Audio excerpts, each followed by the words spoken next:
Hello students, I am Kalpana Mishra and welcome back to PSCB tuition point. Students, आज के इस video में हम डिस्कस करने वाले हैं क्लास 8 साइंस का जो आपका मैंने आपको इम्पॉर्टेंट टर्म्स स्टार्ट किए थे। तो काफ़ी बच्चों के कमेंट आ रहे थे आगे जो है इम्पॉर्टेंट टर्म्स को कंप्लीट करने के लिए, तो वो हम शुरू कर रहे हैं। तो 3 चैप्टर के मैं ऑलरेडी प्रोवाइड करा चुकी हूँ। आज मैं आपको जो है 4th चैप्टर स्टार्ट करा रही हूँ, ठीक है। तो इससे पहले चैनल पे नए हैं तो प्लीज़ चैनल को सब्सक्राइब, वीडियो को लाइक शेयर ज़रूर करना। बाकी चैनल जो चैप्टर 1 2 3 हैं वो आपको डिस्क्रिप्शन में मिल जाएगी प्लेलिस्ट, वहाँ से आप चेक कर सकते हैं। तो यहाँ पर आज हम शुरू करेंगे आपका चैप्टर नंबर 4, ठीक है। तो चैप्टर नंबर 4 के जो इम्पोर्टेंट टर्म्स का मतलब कि आपको बुक जो आपको बीच में से क्वेश्चंस आते हैं वो कौन कौन से टॉपिक्स आपको पढ़ना चाहिए, ये मैं आपको चैप्टर के बीच से जो है आपको समझाती हूँ, ठीक है। तो चलिए वीडियो को शुरू करते हैं। और इससे पहले चैनल पर नए हैं तो चैनल को सब्सक्राइब, वीडियो को लाइक शेयर जरूर करना। हमारे टेलीग्राम चैनल, व्हाट्सअप चैनल का लिंक डिस्क्रिप्शन में दिया है, उसको ज़रूर ज्वाइन करना। तो शुरू करते हैं। ये आपका चैप्टर नंबर 4 है। कौन सा? Combustion and flame. तो कंबशन एंड फ्लेम में सबसे पहले देखो, आपका फर्स्ट पेज, यहाँ से आपको कुछ भी नहीं पढ़ने की ज़रूरत है। सेकंड पेज पे आ जाते हैं। आपको सबसे पहले कंबस्टिबल सब्सटेंस पता होना चाहिए क्या होता है, ठीक है। ऐसे सब्सटेंस जो एयर और ऑक्सीजन से जल करके हीट और लाइट प्रोड्यूस करते हैं उन्हें कंबस्टिबल सब्सटेंस कहते हैं, ठीक है। और नॉन कंबस्टिबल जो नहीं जलते हैं उन्हें हम नॉन कंबस्टिबल कहते हैं। तो ये डेफिनेशन पता होना चाहिए। उसके बाद आगे आ जाओ, अगली डेफिनेशन कंबशन की क्या होती है। कंबशन क्या होता है? अ केमिकल प्रोसेस जिसमें सब्सटेंस क्या करता है, रिएक्ट करता है ऑक्सीजन से और हीट गिव आउट करता है, उसे कंबशन कहते हैं, ठीक है। तो कंबस्टिबल जो ऑब्जेक्ट जो सब्सटेंस जलता है उसे हम कंबस्टिबल कहते हैं। चैप्टर फुल एक्सप्लेन मैंने चैनल पे कर रखा है, आप चैनल पे जाके क्लास 8 साइंस PSCB की जो है प्लेलिस्ट पूरी चेक कर सकते हो। वहाँ पे पूरे चैप्टर, क्वेश्चन आंसर सब कुछ एक्सप्लेन किया हुआ है। आगे फ्यूल के बारे में दिया हुआ है। फ्यूल 3 टाइप के होते हैं, आपको पता होना चाहिए, सॉलिड, लिक्विड और क्या होता है, गैस, ठीक है। और यहाँ पर कुछ नहीं है आपको, इस पेज पर इस साइड भी देख लेते हैं हम, यहाँ कुछ नहीं है। अगले पेज पे चले जाते हैं। अगले पेज पे एक्टिविटी दे रखी है तो ये भी कुछ खास नहीं है। यहाँ पर आपको पढ़ने की क्या ज़रूरत है, यहाँ पर भी कुछ खास नहीं है। बस ये थोड़ा सा आपको ये पता होना चाहिए कि ये ब्लैंकेट, अगर किसी को आग लग जाए तो इसे ब्लैंकेट से कवर कर देते हैं। तो भाई क्यों कवर करते हैं? क्योंकि ब्लैंकेट जो होती है यहाँ पर हमारे आसपास जो एयर है ना उससे कांटेक्ट इसका कट कर देती है। कांटेक्ट कर देगी तो जो आग है वो क्या होती है, बुझ जाती है।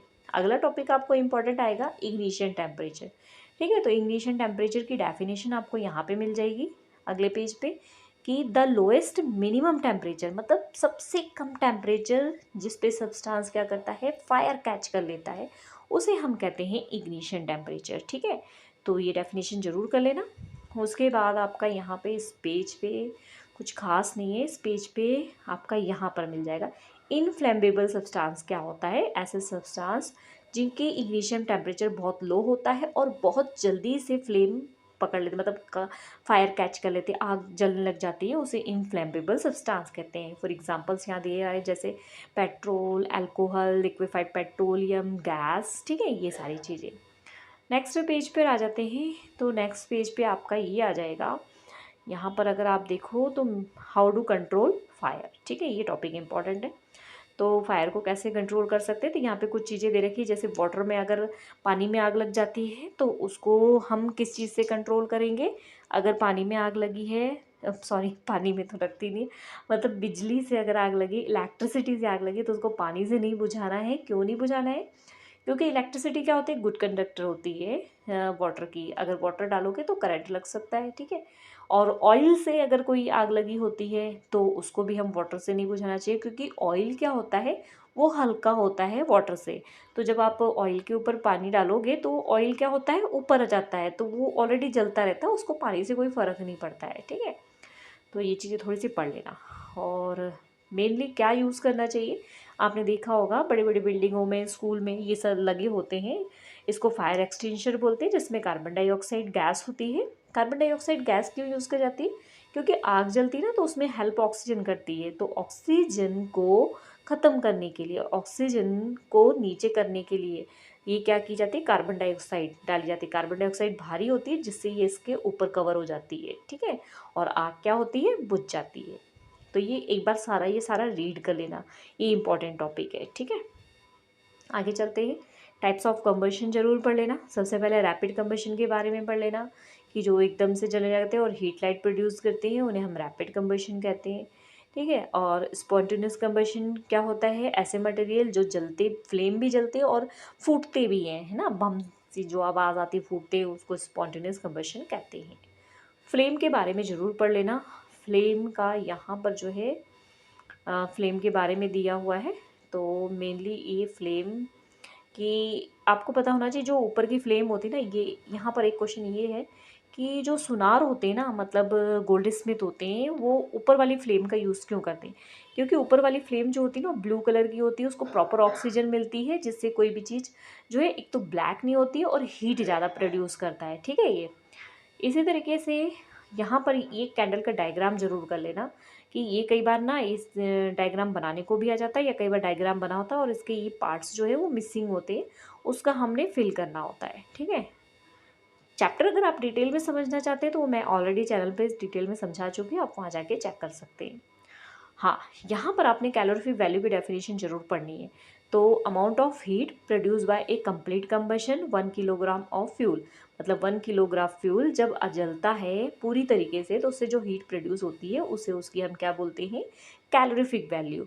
और इसकी जो है कैलोरीफिक वैल्यू को की यूनिट क्या होती है, किलो जाउल पर किलोग्राम, और इसको हम कैसे लिखते हैं, इस तरीके से, ठीक है। तो ये जरूर पढ़ लेना। अब आगे जो है आपका कि अगर फ्यूल को हम जलाते हैं तो क्या क्यों हमारे लिए हार्मफुल होता है, तो ये तो सिंपल से शायद आपके क्वेश्चन आंसर्स में भी है, तो इस पर ज़्यादा आपको स्ट्रेस लेने की ज़रूरत नहीं है। ग्लोबल वार्मिंग के बारे में आपको पता होना चाहिए। जब फ्यूल जलते हैं तो उसमें कार्बन डाइऑक्साइड गैस निकलती है जो हमारे एटमॉस्फेयर में फैलती है, जिससे कार्बन डाइऑक्साइड ज़्यादा होते जाता है, और जो रीज़न हमारा क्या होता है, ग्लोबल वार्मिंग का होता है, मतलब बड़े बड़े ग्लेशियर्स वगैरह पिघलने शुरू हो जाते हैं। यहाँ पे आपको एसिड रेन के बारे में दिया हुआ है, इसको भी ज़रूर पढ़ना है कि हमारे जो कोल पेट्रोलियम डीजल जलते हैं तो उससे कौन कौन सी गैसेस निकलती हैं और वो कैसे रिएक्ट करके एसिड रेन करते हैं, ठीक है। ये चैप्टर मैंने डिटेल में पूरा समझाया हुआ है, आप वहाँ से जाके समझ लेना। अभी हम सिर्फ इंपॉर्टेंट टर्म डिस्कस कर रहे हैं, तो मैं मतलब यहाँ से हमने क्या क्या पढ़ना है वो सीएनजी की फुल फॉर्म पढ़ लेना, कंप्रेस्ड नेचुरल गैस, एलपीजी की भी पढ़ लेना, लिक्विफाइड पेट्रोलियम गैस, ठीक है। यहाँ दिया नहीं है बट आप लिख लेना। यहाँ पर दिया हुआ है आपको एसिड रेन के बारे में, इसको पढ़ लेना, ठीक है। बस ये चैप्टर हो गया कंप्लीट। तो इस तरीके से इसके इंपॉर्टेंट टर्म पढ़ लेना। इसके बाद यहाँ पर ये जो पॉइंट्स टू रिमेंबर है ना, इसको ज़रूर एक बार पढ़ लिया करो, और इसके जो ये पॉइंट्स टू रिमेंबर ये भी पढ़ लेना। उसके बाद यहाँ पे ग्लोबल वार्मिंग के बारे में दिया हुआ है, इसको पढ़ लेना। बाकी बुक वर्क, बैक एक्सरसाइज वगैरह मैंने सब कुछ आपको चैनल पे प्रोवाइड करा रखी है, तो आप वहाँ से जाके जरूर चेक करना। मिलते हैं नेक्स्ट वीडियो में, बाय बाय।